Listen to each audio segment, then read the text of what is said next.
Question है कि mains का है, एनवायरनमेंट का क्वेश्चन है। मानव एवं प्रकृति की उत्तरजीविता सुनिश्चित करने में आर्द्र भूमियों के महत्व को स्पष्ट कीजिए। इसके साथ ही नम भूमियों के ह्रास के कारणों को सूचीबद्ध करते हुए इसके संरक्षण में रामसर संधि का महत्व स्पष्ट कीजिए।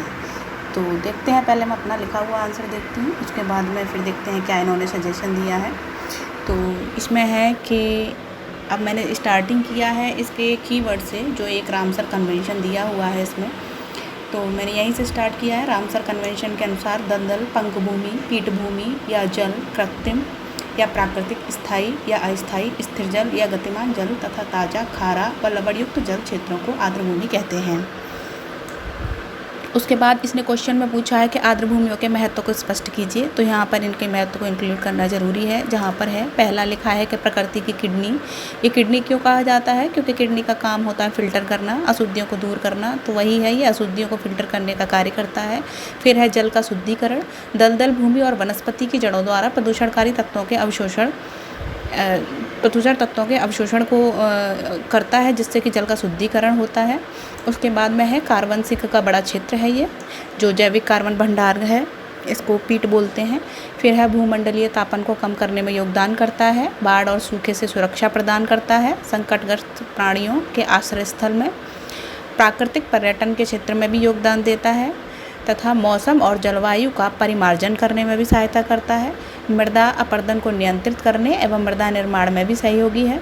तटीय क्षेत्र को चक्रवात, सुनामी, ऊंची ज्वालीय लहर से सुरक्षा प्रदान करने में भी ये अपना महत्व अदा करता है। और भी बहुत सारे हैं, लेकिन यहाँ पर शब्दों की सीमा है, इसीलिए अभी इतना ही जो इम्पोर्टेंट लगा वो मैंने लिखा है यहाँ पर। उसके बाद इस क्वेश्चन ने दोबारा दूसरी डिमांड की है कि नम भूमियों के ह्रास के कारणों को बताइए।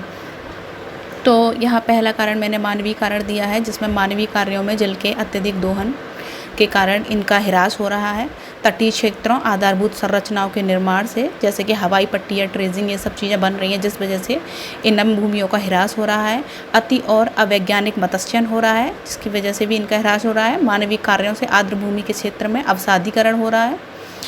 आर्द्र भूमि के क्षेत्र में खनन भी हो रहा है। तटीय क्षेत्रों की ओर शहरीकरण और औद्योगिक केंद्रों के विस्तार से भी इनको ह्रास हो रहा है। और कुछ प्राकृतिक कारण भी हैं, जिनमें 2 पॉइंट लिखे हैं मैंने, कि उष्णकटिबंधीय चक्रवात, सुनामी और समुद्र जल स्तर में वृद्धि जैसी चुनौतियां हैं जो इसको नुकसान पहुंचा रही हैं। बाढ़ और सूखे की चुनौती का सामना करना पड़ रहा है इसको, जिसकी वजह से इनमें काफ़ी ह्रास हो रहा है। अभी ये इम्पोर्टेंट भी है टॉपिक। और फिर इसमें आगे इसने पूछा है कि आर्द्र भूमि संरक्षण में रामसर संधि का क्या महत्व है। तो रामसर संधि, जैसा हमको पता है कि कितना बड़ा योगदान है रामसर संधि का।